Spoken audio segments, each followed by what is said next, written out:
The world-famous musical Wicked is about to head to the screen. I'm so excited. It is a much-anticipated film for many people, known for its music and its spin on the backstory of the Wizard of Oz. It hits theaters tonight, and WFMY News 2 movie critic Manning Franks is here to share what he thought. I am crossing my fingers that it is good. Well, Tanya, I'm already projecting this review will be quite popular.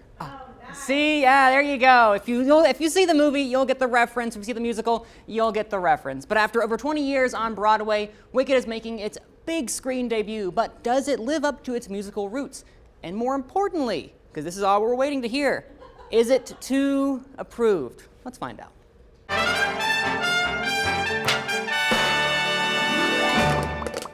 I'm a bad theater kid. Growing up when I was doing theater, I was always orbiting around Wicked, yet I never actually took the time to actually listen to the complete soundtrack outside of show-stopping numbers like Popular or Defying Gravity. So when I went to see this new one on the big screen with my wife, Kimmy, I was kind of going in essentially blind. Well, I'm here to tell you at the time that the credits rolled on this Technicolor land, I was ready to grab my broomstick and start defying gravity. Are people born wicked? Or do they have wickedness thrust upon them? Adapted from the first half of the Wicked musical, Wicked Part 1 deconstructs the mythos of the Wizard of Oz. You're green. I am. Elphaba, known more commonly as the Wicked Witch of the West in pop culture, has always been ostracized because of her unexplainable green skin. However, when Elphaba crosses paths with the ever-popular Glinda... Do you really think this is fair? I do not. I was promised a private suite. But thanks for asking. The two unlikely friends are thrusted into a situation bigger than themselves. As someone who has seen many movie musicals growing up, I have to say, Wicked just encapsulates the magic of the movies, and in particular, the movie musical. The famed adaptation of the novel fits so seamlessly onto the silver screen with its intricate production design, vibrant costumes, lavish dance numbers, and now I can say, after all these years of not hearing them, infectiously catchy songs. You'll be tapping your feet all the way down the yellow brick road thanks to the visionary and confident direction of John M. Chu. Yet, what is Wicked without the shining stars of Elphaba and Glinda? Cynthia Erivo and Ariana Grande essentially disappear into their respective roles in giving, in my opinion, some of the finest musical performances of the 21st century. While every supporting character brings their A-game to the tale, it's Erivo and Grande that are the heartbeat of the movie, imbuing each of their scenes with disarming chemistry between the two of them. And in surprise to no one, these two leading ladies positively own each and every song. To clarify, this is a part 1 at nearly 3 hours. That's the total runtime for the musical adaptation itself.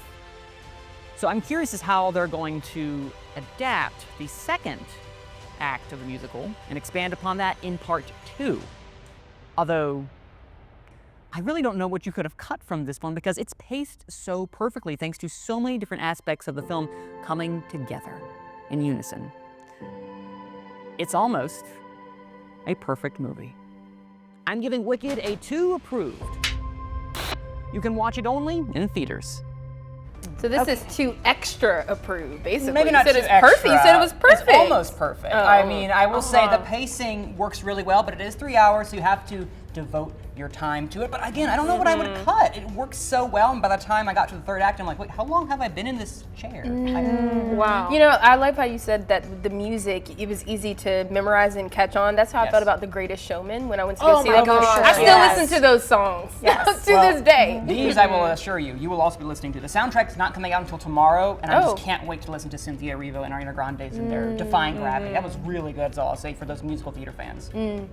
I cannot believe, though, it's 3 hours and it's only part one. It's the first act. I did not realize that. I thought it was going to tell the whole story of Wicked. They do a good job of expanding too on some of the supporting characters from what people have told me. So are we really going to be left like, oh my gosh, what happens next? Is it that type of thing? It's a to be continued right at the very end. And then I hope we don't have to wait till like 2027 or something. 2025. Oh, next year. Yeah, it's quick. It must be in the works. It is right. They filmed them back to back. With both of the ladies. I talked to someone today, we're about to find out, who said they filmed them all back to back in London. Oh, okay. Wow. Yeah, and so speaking of that individual, do you guys want to know about someone else who's very wickedly talented? In addition to the review, I also had the pleasure to talk to Wicked's music supervisor, Dominic Amendum, where he told me about what it was like to work through the entire production process. So there I am in a recording studio with Ariana Grande, one of the best pop singers of all time. You know, and it's just like every moment was kind of like, I can't believe this is my reality right now. You know, it was magical. Oh, and did I mention that he's part of UNCG's faculty? Amazing talent in our city. Hear more about Dominic's story coming up at 6.